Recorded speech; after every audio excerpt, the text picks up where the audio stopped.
Maria Thompson grew up in a quiet little town in Ohio, where life moved at a slower pace. The kind of place where everyone knew each other's names, and the biggest event of the year was the annual county fair. Her childhood wasn't easy. Her parents passed away when she was just 10 years old, leaving her to be raised by her grandmother, a strong but gentle woman who worked tirelessly as a seamstress to make ends meet. Despite the hardships, Maria learned early on the value of hard work, kindness, and humility. Her grandmother often told her, no matter how much or how little you have, always treat people with respect.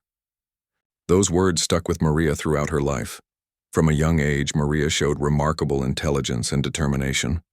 She spent hours studying late into the night, determined to earn good grades so she could escape the limitations of her small-town life. Her teachers noticed her potential and encouraged her to apply for scholarships. Against all odds, Maria secured a full scholarship to one of the most prestigious universities in the country. It was there that her life took an unexpected turn. Orao. University.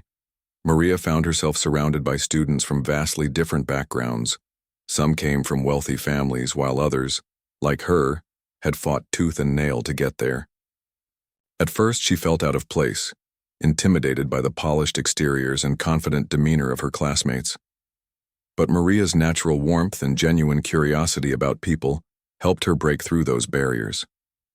She made friends quickly, earning their respect not because of what she owned, but because of who she was. It was during her second year at university that Maria met Daniel Harper. Unlike many of her peers, Daniel didn't flaunt his wealth. In fact, he was rather reserved, often keeping to himself and focusing intently on his studies. What caught Maria's attention was his sharp mind and the way he listened, truly listened when someone spoke. They bonded over long conversations about books, ideas, and their shared belief in fairness and equality. Over time, their friendship deepened into something more. When Daniel revealed that he came from a family of immense wealth, Maria was surprised but not impressed. To her, Daniel was simply Daniel, a thoughtful, intelligent man who treated her with kindness and respect. For Daniel, Maria was unlike anyone he'd ever met. She reminded him of the importance of staying grounded and true to oneself, even in the face of privilege. They fell in love and eventually married, blending their worlds seamlessly. While Daniel's success skyrocketed, he became one of the youngest billionaires in the world. Maria remained unchanged. She continued to live modestly, wearing simple clothes and avoiding the trappings of luxury that came with Daniel's status. Years went by, and Maria found joy in supporting causes close to her heart, such as education for underprivileged children and women's empowerment initiatives. Yet despite her husband's immense wealth, Maria never allowed herself to feel superior to anyone. She believed firmly that money didn't define a person's worth. This philosophy guided her interactions with others, whether it was a cashier at the grocery store or a CEO at a charity gala. One crisp autumn morning, Maria decided to take a solo trip to Paris. It was a dream she'd cherished since she was a child, inspired by stories of art, culture, and history. Daniel, busy with work commitments, couldn't join her, but he wholeheartedly supported her decision. "Go enjoy yourself," he said with a smile. "You deserve this." With her bags packed and excitement bubbling inside her, Maria headed to the airport, ready to embark on an adventure of a lifetime. As she walked through the bustling terminal, Maria felt a mix of anticipation and nostalgia. Traveling alone was something she hadn't done in years, and she relished the idea of exploring a new city on her own terms. Little did she know, however, that this trip would bring challenges she hadn't anticipated and set off a chain of events that would change lives forever. Maria arrived at the airport with a spring in her step, her excitement palpable as she approached the check-in counter. The terminal was alive with the usual chaos, travelers rushing to their gates, families saying tearful goodbyes, and announcements echoing over the loudspeakers. Maria stood patiently in line, clutching her passport and boarding pass. She had carefully planned this trip for months, ensuring every detail was perfect. But what she didn't plan for was the encounter that awaited her. When it was finally her turn, Maria greeted the airline agent with a warm smile. "Good morning," she said politely, sliding her documents across the counter. The agent barely glanced up, her expression neutral as she scanned Maria's information. Maria hesitated for a moment before deciding to ask about upgrading her ticket to first class. She had accumulated a significant number of frequent flyer miles over the years, and this seemed like the perfect opportunity to use them. "I'd like to see if I can upgrade my seat using my miles," Maria said, her tone friendly but firm. The agent paused, tapping on her keyboard before shaking her head dismissively. "I'm sorry, ma'am," she replied curtly. "We don't have any availability for upgrades at this time." Maria frowned slightly. Something about the agent's demeanor felt off. "Are you sure?" she asked, leaning forward slightly. "I've been told there are always a few seats available for upgrades, especially for loyal customers." The agent sighed audibly, rolling her eyes just enough for Maria to notice. "Ma'am, I already checked," she snapped. "There's nothing I can do. Policy is policy." Maria felt a flicker of frustration but tried to remain calm. "Could you double-check, please? Or maybe speak to a supervisor?" she suggested, her voice still courteous. But instead of complying, the agent scoffed under her breath, muttering something Maria couldn't quite catch. When Maria pressed her gently, asking her to repeat herself, the agent raised an eyebrow and said loudly, "You don't look like someone who belongs in first class." The words hit Maria like a slap. For a moment, she was too stunned to respond. She glanced down at her outfit, a simple sweater, jeans, and comfortable flats, and realized what the agent meant. Maria hadn't dressed to impress. She had chosen practical clothing for a long flight. But did that really matter? Wasn't it supposed to be about loyalty and customer service, not appearances? The comment stung deeply, not because Maria cared about flying first class, but because of the blatant disrespect behind it. She opened her mouth to protest, to explain that she had earned those miles through years of travel, but the words caught in her throat. A group of passengers waiting in line behind her began whispering amongst themselves, some casting sympathetic glances her way, while others smirked knowingly. Maria could feel her cheeks burning with embarrassment. Instead of making a scene, Maria took a deep breath and forced herself to stay composed. "Thank you for your help," she said stiffly, collecting her documents and stepping aside. As she walked away from the counter, she couldn't shake the feeling of being judged unfairly. It wasn't the first time someone had underestimated her based on how she looked, but this time felt different. This wasn't just a personal insult. It was systemic. The agent's attitude reflected a deeper issue within the airline's culture, one that prioritized appearances over fairness. Boarding the plane only made things worse.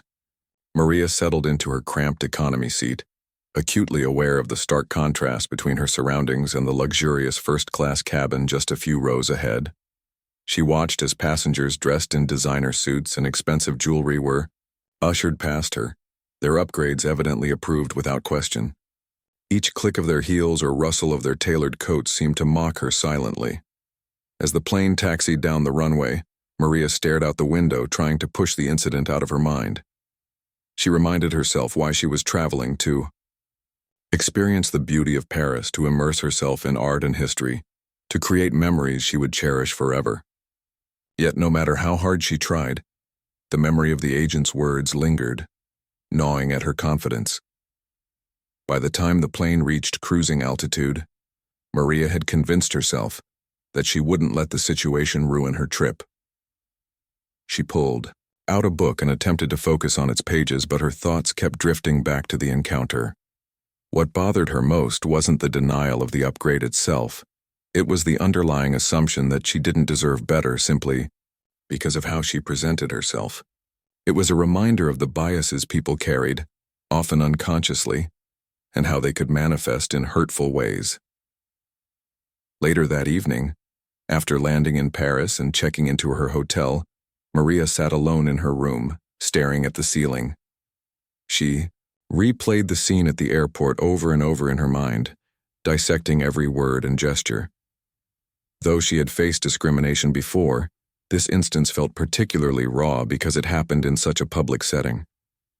It wasn't just about the agent's rudeness. It was about the power dynamics at play, the way people in positions of authority could wield their influence to belittle others. Maria knew she couldn't change what had happened, but she also knew she couldn't let it go unanswered. She picked up her phone and dialed Daniel's number, needing to share her experience with someone who understood her. When he answered, his voice was warm and reassuring, as always. "How's Paris?" he asked, sensing immediately that something was wrong. "It's beautiful," Maria replied softly, pausing for a moment before continuing. "But something happened at the airport today, something I need to tell you about."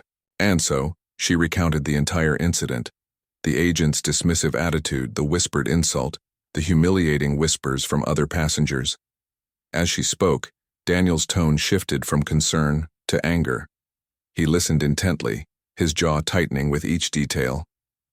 When Maria finished, there was a long silence on the other end of the line. "No one treats my wife like that," Daniel said finally, his voice low but resolute. "This isn't just about you, Maria. It's about holding them accountable for their behavior. We're going to fix this." Though Maria appreciated his protectiveness, she hesitated.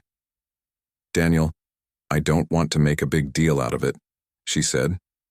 "Maybe we should just move on." But Daniel shook his head, even though she couldn't see him. "This isn't just about us, Maria. If we let this slide, they'll keep treating people this way. You deserve better, and so does everyone else." For the first time since the incident, Maria felt a spark of hope. Maybe this painful experience could lead to something greater, something that would ensure no one else had to endure the same humiliation. Little did she know, the events set in motion by that single phone call would soon spiral into a global reckoning, changing not only her life but countless others as well. After hanging up the phone with Maria, Daniel Harper sat in silence for a long moment, his mind racing. He had always been a man of action, someone who believed in addressing problems head-on rather than letting them fester. But this was different. This wasn't just about solving an issue, it was personal. The woman he loved, the person who had stood by him through thick and thin, had been humiliated in public, treated as though she didn't matter simply because of how she looked. It was unacceptable. Daniel's first instinct was to march into the airline's headquarters himself, demand answers and ensure that everyone involved faced consequences. But he knew better. Acting impulsively wouldn't solve anything. It would only create more chaos. Instead, he decided to approach the situation methodically, leveraging his resources and influence to make sure justice was served, not just for Maria, but for anyone else who might have experienced similar treatment. The next morning, Daniel called together a team of trusted advisors and lawyers. These were people who had worked with him for years, individuals who understood his values and shared his commitment to fairness. "I need you to investigate this airline," he told them firmly. "Find out everything you can about their customer, service policies, employee training programs, and any past complaints related to discrimination or mistreatment." His team sprang into action, diving deep into research. They combed through online reviews, social media posts, and news articles, uncovering a disturbing pattern. Countless passengers had reported similar experiences: rudeness from staff, unfair denials of upgrades, and even outright hostility based on appearance, race, or socioeconomic status. Some stories were eerily similar to Maria's, while others highlighted different forms of bias. The evidence painted a clear picture. This wasn't an isolated incident.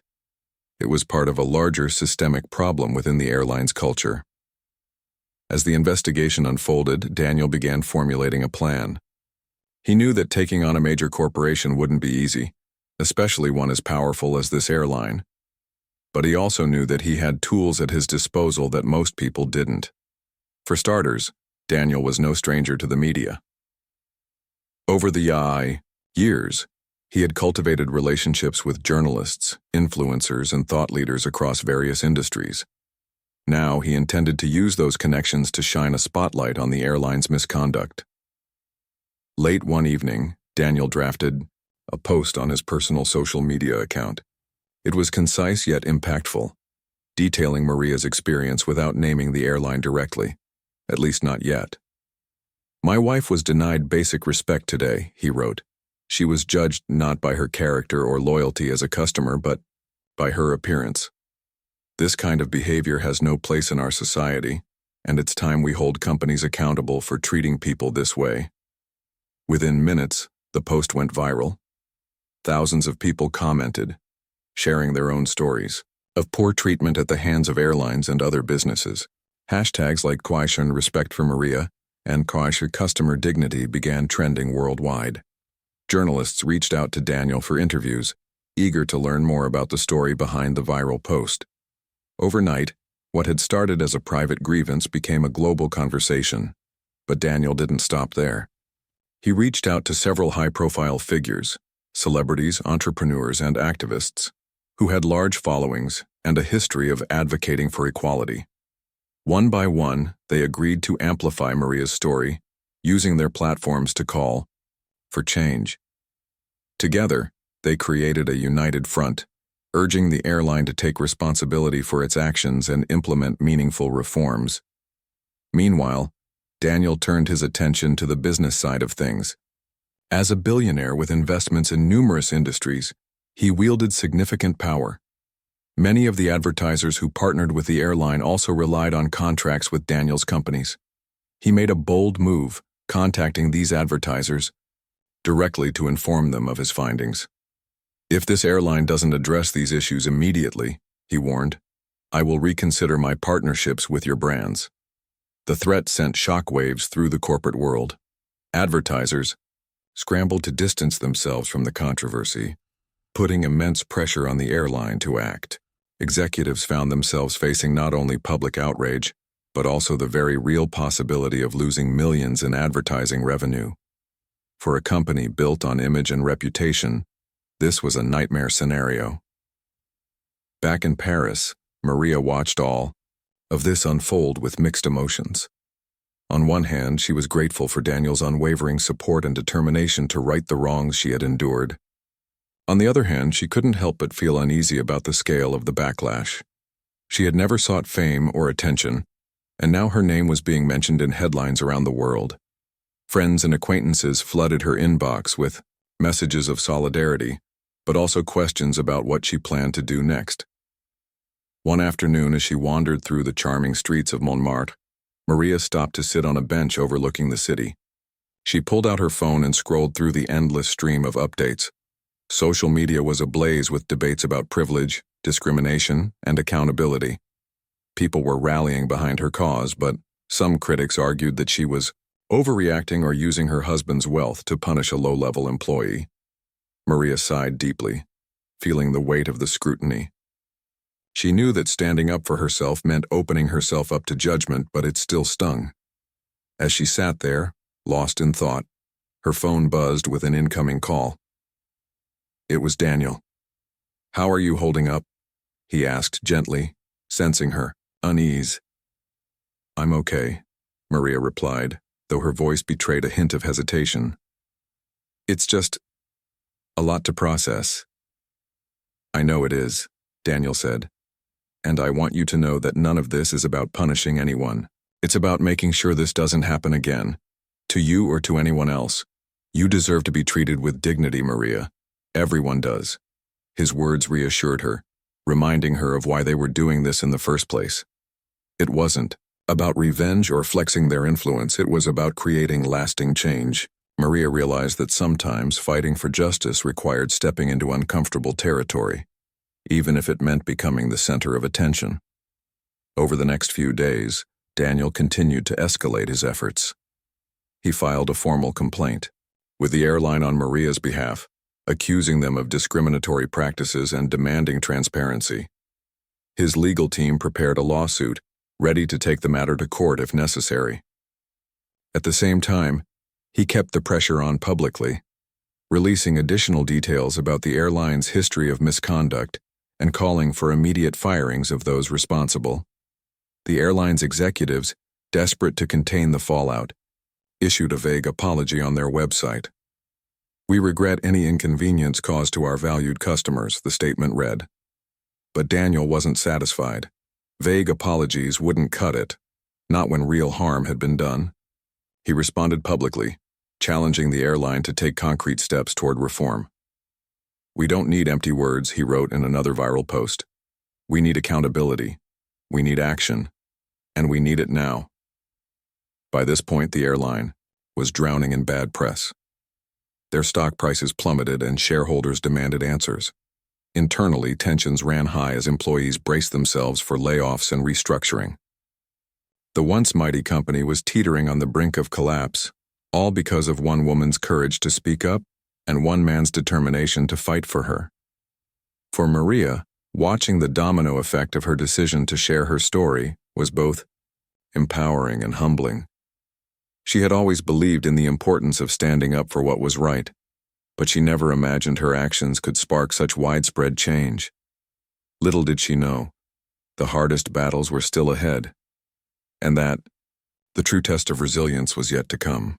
The backlash against the airline grew exponentially with each passing day, fueled by Daniel Harper's relentless pursuit of accountability. What had started as a personal grievance for Maria was now a full-blown movement, drawing attention from every corner of the globe.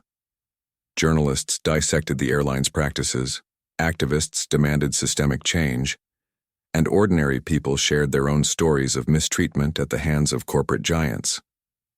The pressure mounted until it became unbearable for the airline, its executives, and even some of its employees. Inside the airline's headquarters, chaos reigned. Boardroom meetings stretched late into the night as executives scrambled to devise a strategy to salvage their crumbling reputation. Public relations teams worked around the clock, drafting apology after apology in an attempt to placate the growing outrage. Yet nothing seemed to work.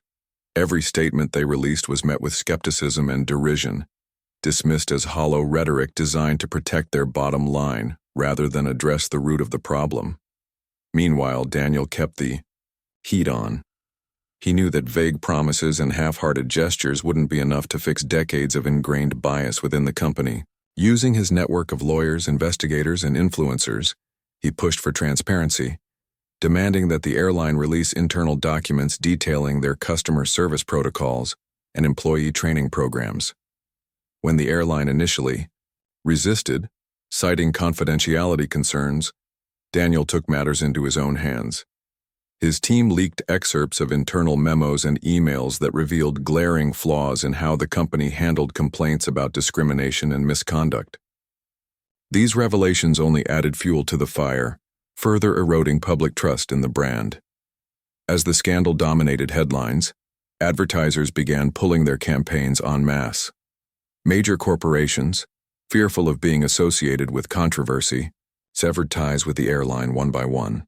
Luxury brands, tech companies, and even travel agencies distanced themselves, issuing statements condemning the airline's behavior. The financial impact was catastrophic. Stock prices plummeted, wiping out billions in market value almost overnight. Shareholders called emergency meetings, threatening to oust top executives if immediate action wasn't taken. Desperate to regain control of the narrative, the airline launched an internal investigation into the incident involving Maria. What they uncovered shocked even the most seasoned members of their legal team. It wasn't just one rude agent or a single isolated case. It was a pervasive culture of dismissiveness and bias. Employees were trained to prioritize high-value customers, those who appeared wealthy or influential, while ignoring or belittling others. Training materials emphasized upselling techniques over genuine customer care, encouraging staff to make snap judgments based on appearance. Worst of all, there was little recourse for passengers who felt wronged. Complaints were routinely ignored, buried in bureaucratic red tape, or dismissed outright. When these findings were made public, the backlash intensified. Social media erupted with calls for justice, with hashtags like "Fire the Bias" and "Accountability Now" trending worldwide. Protesters gathered outside the airline's offices in major cities, holding signs that read, "Respect is not optional," and "No more excuses." Even politicians weighed in, calling for stricter regulations to prevent similar incidents in the future. The airline found itself under siege, its once pristine image tarnished beyond recognition. Faced with mounting pressure, the airline's CEO held a press conference in an attempt to restore faith in the company. Dressed in a somber suit, he stood behind a podium flanked by senior executives and promised sweeping reforms. "We are deeply sorry for the pain and humiliation caused by our actions, or lack thereof," he said, his voice heavy with regret. "This is not who we are nor who we strive to be. We are committed to making meaningful changes to ensure this never happens again." But Daniel wasn't satisfied. Apologies and promises weren't enough. He wanted accountability, real, tangible consequences for those responsible. Through his legal team, he issued an ultimatum. Either the airline fired everyone involved in Maria's mistreatment, including the agent who had insulted her, or he would proceed with the lawsuit. The threat sent shockwaves through the organization. Executives knew they couldn't afford another round of bad publicity, let alone a high-profile court battle that could drag on for years. Reluctantly, the airline complied. In a shocking move, they announced the termination of several senior managers, including the head of customer service, along with dozens of frontline employees implicated in discriminatory practices. The agent who had denied Maria first class and mocked her appearance was among the first to go. Her dismissal sparked heated debates online, with some arguing that she was merely following flawed policies while others insisted she deserved to lose her job for her behavior. For Maria, watching the fallout unfold was surreal. She had never intended for her story to become a global reckoning, yet here she was at the center of it all. Friends and strangers alike praised her bravery, crediting her with exposing deep-seated issues within the travel industry. But not everyone was supportive. Critics accused her of using her husband's wealth to exact revenge, claiming that regular people didn't have the luxury of fighting back against corporate giants. Some even suggested that Daniel's intervention overshadowed the real victims of discrimination, those without access to power or resources. Maria wrestled with these criticisms privately, questioning whether she had done the right thing. One evening, as she sat alone in her Paris hotel room, she called Daniel to share her thoughts. "Do you think I'm being selfish?" she asked quietly. "All this attention? Maybe I should have let it go." Daniel listened intently before responding. "Maria, you're not selfish," he said firmly. "You're human. You stood up because you were treated unfairly, and that courage has given a voice to so many others. Yes, we've used our resources to amplify your story, but that doesn't diminish its importance. If anything, it proves that when people speak up, change is possible." His words reassured her, reminding her of the bigger picture. This wasn't just about her anymore. It was about creating a world where no one had to endure the kind of humiliation she had faced.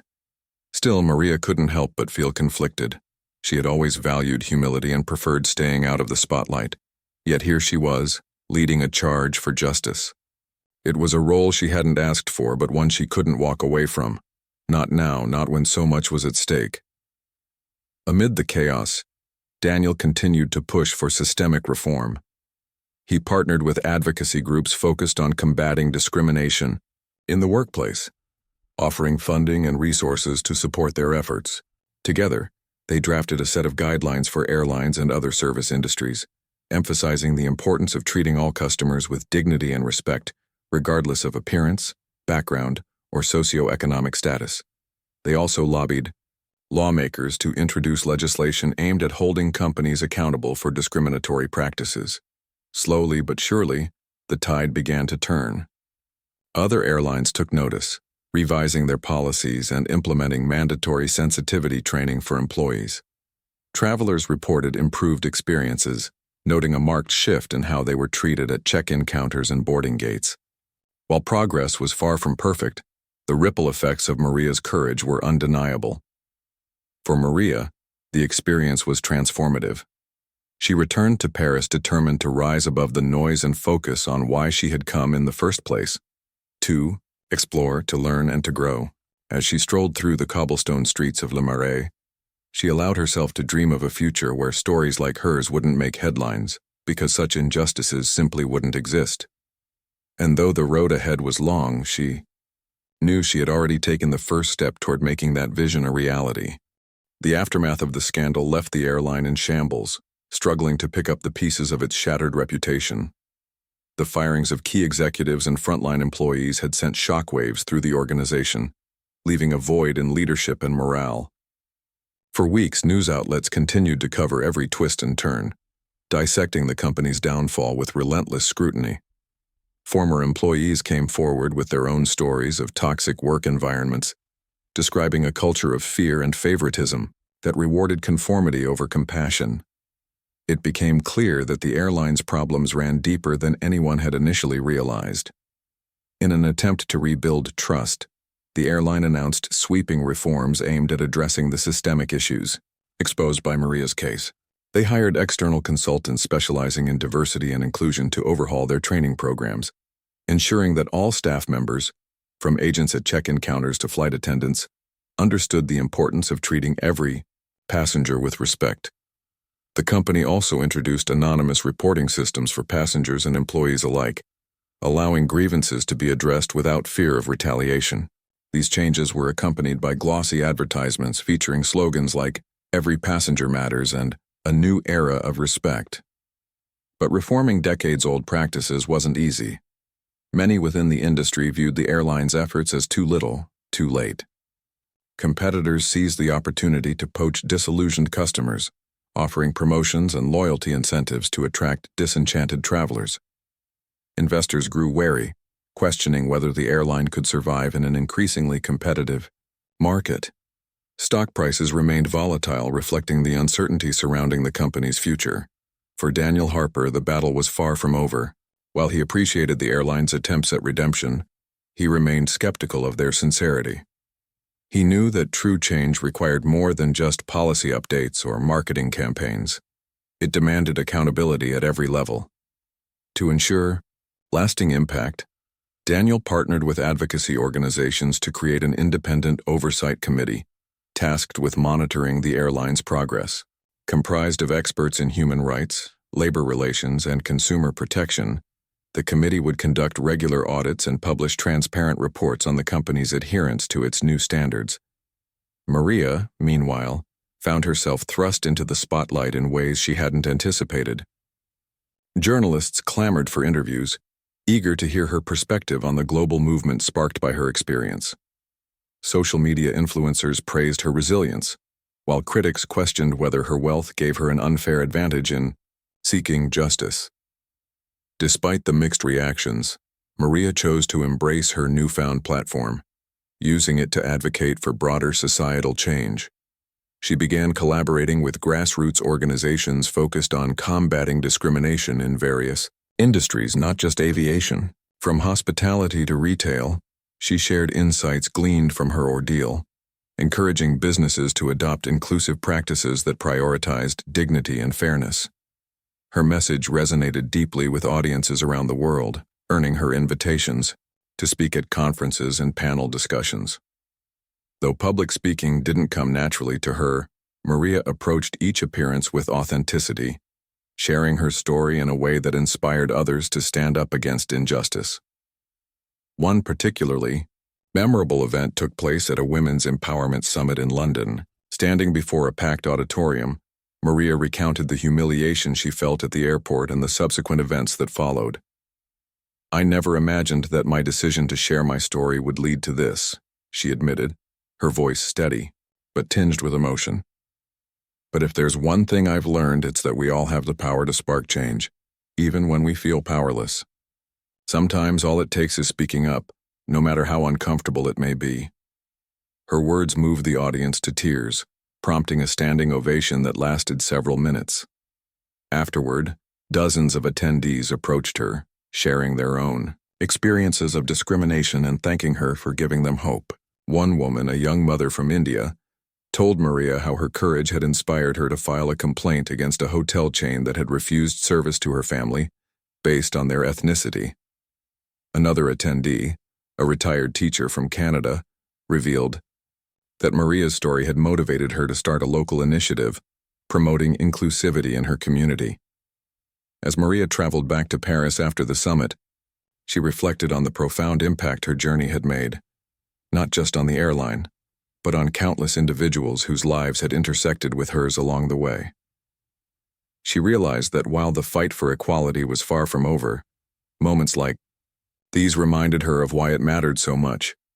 Each person who stood up, spoke out, or supported someone else added another brick to the foundation of a fairer, kinder world. Back home, Daniel continued to champion the cause, leveraging his influence to drive systemic change beyond the airline industry.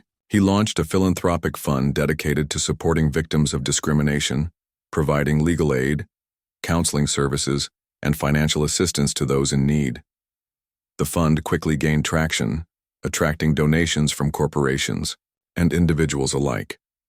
Its success underscored the growing recognition that addressing inequality required collective effort, not just isolated actions. Despite their achievements, both Maria and Daniel understood that challenges lay ahead. Change was slow, often frustratingly so, and setbacks were inevitable. But they remained steadfast in their commitment, knowing that even small victories contributed to a larger shift in societal attitudes. Together, they celebrated milestones.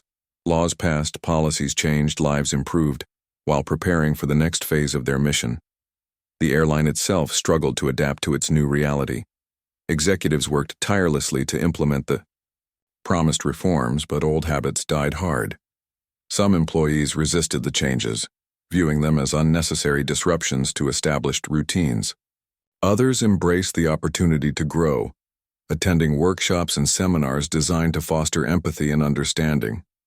Over time, a cultural transformation began to take root, though progress varied across different regions and departments. Passengers noticed the difference. Travelers reported friendlier interactions with staff, quicker resolutions to complaints, and a noticeable emphasis on customer satisfaction. Online reviews improved, with many praising the airline for its renewed focus on respect and inclusivity, while some skeptics remained unconvinced, dismissing the changes as superficial. Others acknowledged the company's genuine efforts to do better. By the end of the year, the airline managed to stabilize its operations, albeit with significantly reduced profits. Shareholders approved a restructuring plan aimed at rebuilding the brand from the ground up, focusing on quality service rather than sheer volume. Though the road to recovery would be long, there was cautious optimism about the future. For Maria, returning to Paris marked the beginning of a new chapter. She spent her days exploring museums, savoring café au lait at quaint bistros, and immersing herself in the city's rich history. Yet her heart remained tied to the movement she had inadvertently ignited. She stayed connected with advocates and activists, continuing to lend her voice to causes close to her heart. And though she never sought fame or recognition, she accepted her role as a symbol of resilience and determination, a reminder that even the simplest acts of courage could ripple outward, touching lives in ways unimaginable. As she stood on the banks of the Seine one evening watching the sun dip below the horizon, Maria felt a quiet sense of fulfillment. The scars of her experience would always remain, but they no longer defined her. Instead, they served as a testament to her strength and to the enduring belief that everyone deserved to be treated with dignity, regardless of where they came from or what they looked like. The story of Maria Thompson and her fight for respect had become more than just a personal journey. It was now a beacon of hope for countless others. What began as an isolated incident at an airport check-in counter had evolved into a global movement, sparking conversations about fairness, equality, and accountability in industries that often overlooked the humanity of their customers. For Maria, this unexpected role as an advocate came with challenges, but it also brought immense fulfillment. She realized that her courage to speak up had ignited something much bigger than herself, a collective push toward meaningful change. Months after the scandal erupted, Maria returned to Paris for what she called her closure trip. This time, however, things were different. Her husband, Daniel Harper, insisted on accompanying her, eager to celebrate not only her resilience but also the progress they had achieved together. As they strolled hand in hand through the cobblestone streets of Montmartre, Maria couldn't help but marvel at how far she'd come since that fateful day at the airport. The sting of humiliation still lingered faintly, but it no longer overshadowed her joy. Instead, it served as a reminder of the strength she discovered within herself when faced with adversity. Their first stop was the Eiffel Tower, where Daniel surprised Maria with a private tour arranged by one of his contacts in the travel industry. Standing atop the iconic structure, overlooking the sprawling city below, Maria felt a profound sense of gratitude, not just for the beauty surrounding her, but for the lessons she had learned along the way. Life had taught her that setbacks could be transformed into stepping stones if approached with the right mindset. Speaking to groups around the world, she had seen firsthand how sharing her vulnerability inspired others to confront their own struggles. It was a humbling realization, one that deepened her resolve to keep advocating for justice. Later that evening, Daniel presented Maria with another surprise, a private jet waiting to whisk them away to a weekend getaway in Provence. Maria laughed, shaking her head at his grand gesture. "You know I don't need all this," she teased, though her eyes sparkled with delight. "But I suppose I'll accept it anyway." Daniel smiled, pulling her close. "After everything you've been through, you deserve nothing less," he replied softly. "Besides, I promised myself I'd make sure your second trip to Paris was unforgettable." As they soared above the French countryside, Maria reflected on the irony of it all. A year ago, she had simply wanted to upgrade her seat to enjoy a more comfortable flight. Now, she traveled in luxury, not because of wealth or status, but because of the impact she had made. The thought filled her with both pride and humility. She knew that true happiness didn't come from material possessions or extravagant gestures. It stemmed from purpose, connection, and the knowledge that her actions had created positive ripples in the world. Back in Ohio, Maria's hometown, buzzed with excitement over her achievements. Local newspapers ran features on her, calling her a hometown hero who had taken on a corporate giant and won. Her grandmother's sewing shop, which had long been a staple of the community, saw an influx of visitors eager to learn more about Maria's roots. Neighbors stopped by to share stories of how Maria's kindness and determination had inspired them even before her name appeared in headlines. To many, she represented proof that anyone, regardless of background, could make a difference. Meanwhile, the airline continued its uphill climb toward redemption. While some passengers remained skeptical, others praised the company for its efforts to improve. Customer satisfaction ratings gradually climbed, signaling a slow but steady recovery. Internally, employees adapted to the new culture of inclusivity, embracing training programs designed to foster empathy and understanding. Though old habits occasionally resurfaced, the overall shift in attitude marked a significant step forward. For Daniel, the experience reinforced his belief in using privilege responsibly. He had always understood the power of influence, but watching Maria navigate the complexities of activism opened his eyes to the importance of amplifying voices that might otherwise go unheard. Together, they expanded their philanthropic efforts, launching initiatives focused on education, mentorship, and economic empowerment for marginalized communities.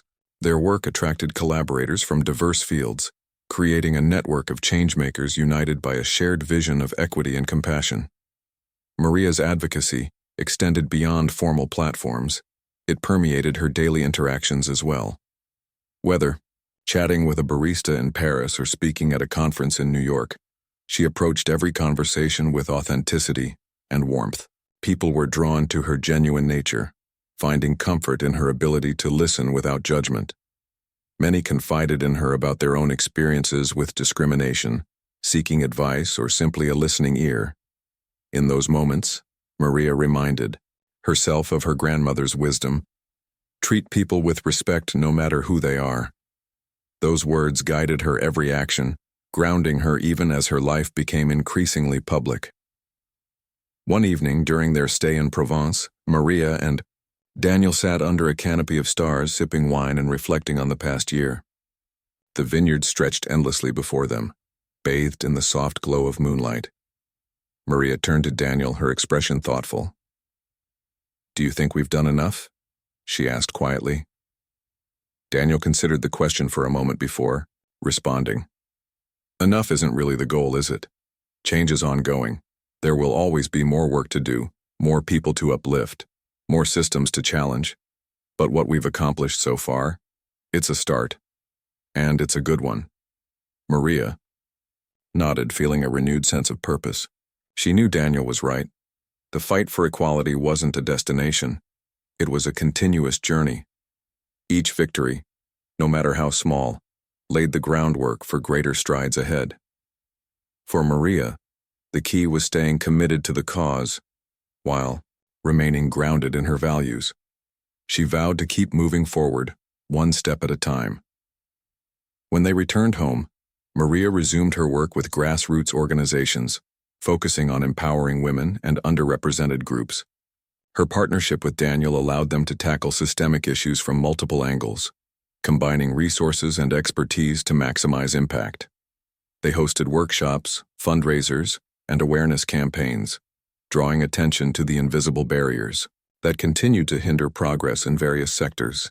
Through it all, Maria remained steadfast in her belief that everyone deserved a fair chance to thrive. The airline, too, found ways to contribute positively. Recognizing the value of collaboration, they partnered with advocacy groups to develop innovative solutions for improving customer experiences. From introducing AI-driven feedback systems to hosting diversity summits, they demonstrated a willingness to grow and adapt. While critics argued that their efforts were driven by profit motives rather than altruism, supporters pointed to tangible improvements as evidence of sincere transformation. Years later, when Maria looked back on her journey, she felt a deep sense of peace. The scars of her past encounters no longer haunted her. Instead, they reminded her of the resilience she had cultivated and the lives she had touched. She had started as a simple woman from a small town, dreaming of adventure and self-discovery. Along the way, she had become a symbol of hope, a testament to the idea that ordinary people could spark extraordinary change. In the end, Maria's story wasn't just about holding a corporation accountable. It was about reclaiming dignity, challenging biases, and inspiring others to stand up for what was right. It was about proving that true wealth wasn't measured in dollars or possessions, but in the connections we forged and the legacies we left behind.